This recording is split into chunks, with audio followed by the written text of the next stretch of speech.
What's up, Ryan? What are you doing? Oh, I'm gonna make a drive shaft, you know. Oh, making a drive shaft? Oh, yeah. That's cool. Some people think so. Oh, it's meant. Well, of course. I've already established that one.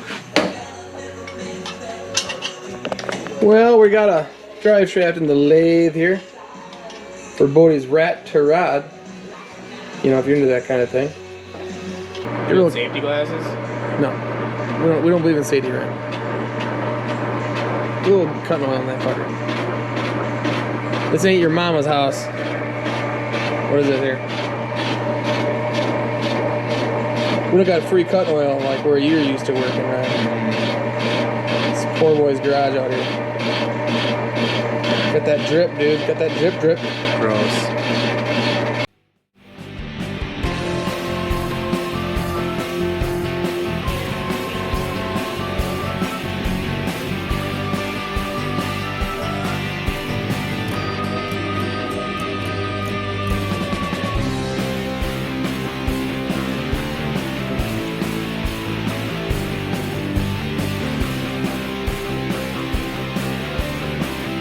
As happens all the time, I forget to record as we're doing it. So we got this thing pushed back together. We shortened up the shaft.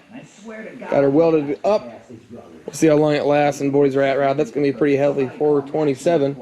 Tunnel ram, dual fours. Nice heads. Good cam. It's going to make a lot of power, so I guess we'll see, you know.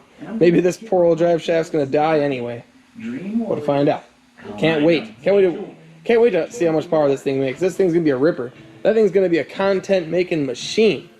427 powered old Ford pickup truck. That thing's going to haul the mail. So, can't wait. Can't wait to drive it. Hopefully he lets me drive it. If he knows better, he shouldn't let me drive it, but we'll see. It should be alright. Yeah. Alright, let's get on. I see. Well, that's a very easy thing to do. Let's put that. Can this be put back on, Bob? What are you doing, Ryan? I'm trying to put a car together. Oh, yeah? The owner of the car, he's resisting. Oh, okay. The owner's resisting. He's like, oh man, part of the fun is the build. So without the build, I am not. Something like that. I don't know how it goes exactly. Don't put that on there. Don't put that on there? Yeah, we can't put that on there yet. Why not, Bob? I have no idea. I mean, there we go. I don't know, dude. There we go. I mean, maybe put it on there. Just go for it, dude. I mean, it's a thing that needs to be put on the car. I feel like there's a lot of these things that need to be put on. Just put it on and see how it feels, you know? That's what I say. What's Ray doing? Other than hiding and thinking about dudes' butts. Nothing. That's all I'm doing. Now Raymond's working on the Ron Francis wiring harness. Which, what do you think, Ray? What do you think about that Ron Francis wiring harness? It's really, really nice. I mean, everything looks really high quality. Very high quality. It's definitely flexible in the way that the wires are all plenty long. And, you know, it's kind of a terminate at your own discretion situation, so... Pretty cool that way, though, huh? It's neat, especially when you're working on a car like this that... It's all custom? Yeah, if you had a harness that was pre-terminated, you'd have to... Lengthen one wire and shorten the other, right? You'd probably have to mess around a little bit. Yeah.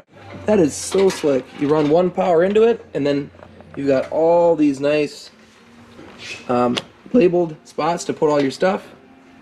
Just freaking slick. Here's a bag of wires, and if you can see that through the bag, you probably can't. All the wires are labeled every so many inches. That's very cool. So I mean, if you're ever laying underneath the dash of the car and you're wondering, hey, what's that purple wire? Well, let's see, it says safety switch right on it. What's the red wire? That's the start solenoid. How freaking cool is that? With a lot of custom builds and stuff like that, you're going to have wiring that does not make sense. And unless you take the time to draw up a schematic, it's going to be trial and error to ever figure out what wire went where. And this is going to be really cool. So if we ever had a troubleshooting issue or whatever, you know exactly what you're dealing with. Pretty excited about that. Brian's going to get the steering column put in, because he's super cool like that. And he's starting on, we're going to figure out where that brain box is going to go. Somewhere where you can get at it and work on it decent, but also, you know, hide it up there nice and clean where you can't see it. It's only going to take us a few days to build this car. We're on the home stretch now. You know, all the hard work's done. It's basically just put it together and, you know, put it in the trailer. We're going to SEMA, you know. Don't make me laugh like that, Bob. You'll make me pee my pants. Edit that shit out of the video. If this makes it anywhere, I will punch Bob in the mouth. Guaranteed. We'll get that on video too, folks. What part do you want edited out, Ryan? All of it. Everything in the last 10 minutes, essentially. Start from scratch. Let's start over. Ryan, I knew I had haters, but to think that the haters were in the garage with me, Ryan, that's what cuts me deep. I was Bob's first hater. He's been hating me. I've been there since the ground floor. Bob, you need to shut the camera off, dude. We gotta do shit. Less grab ass, more building the car. I would rather. You are the enemy of progress right now.